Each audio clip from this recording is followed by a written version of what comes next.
దేవునికి మహిమ కలుగునుగాక. ఈ దినం దేవుని వాక్యం, నేను నా కన్నులతో నిబంధన చేసుకుంటేనే కన్యకను నేను ఎలాగూ చూచుదును. గమనించినట్లయితే గనక యోబు మాట్లాడుతున్నటువంటి మాట ఇది.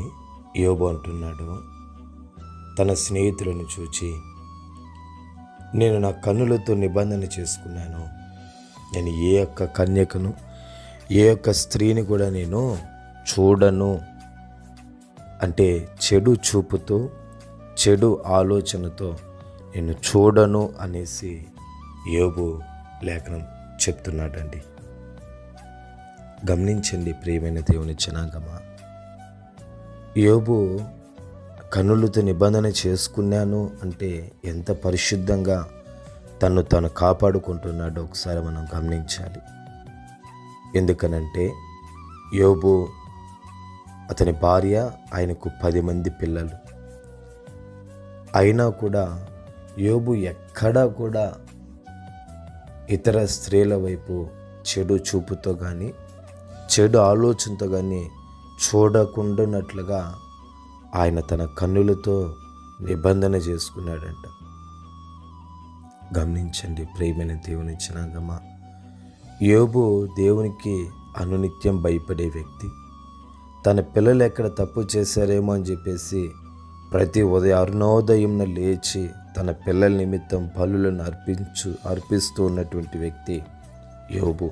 అంటే తన పిల్లలు వారికి ఉన్నటువంటి ఆస్తి వలన గర్వించారేమో, దేవునికి మీద ఏదైనా వ్యతిరేకంగా తిరుగుబాటు ఏమైనా చేశారేమో, దేవునికి వ్యతిరేకంగా పాపం ఏమైనా చేశారేమో అని చెప్పేసి తన నిమిత్తము, తన కుటుంబం నిమిత్తం, విశేషంగా పిల్లల నిమిత్తము వేకువజామునే లేచి ప్రార్థించినటువంటి వ్యక్తి యోబు.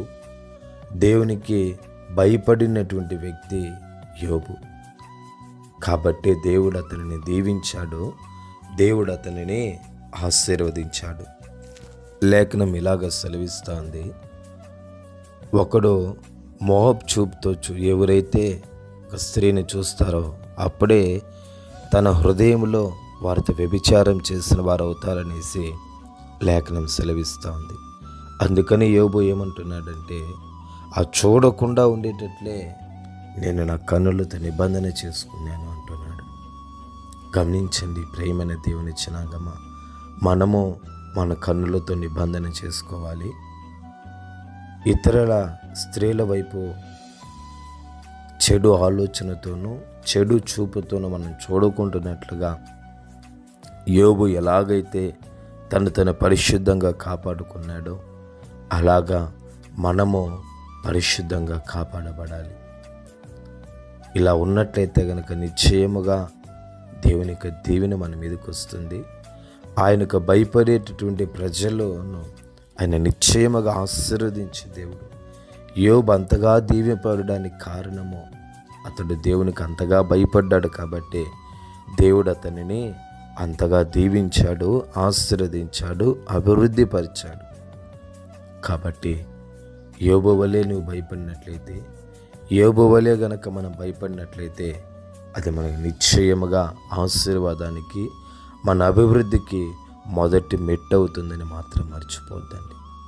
దేవుడి మాటలను దీవించి ఆశీర్వదించునుగాక.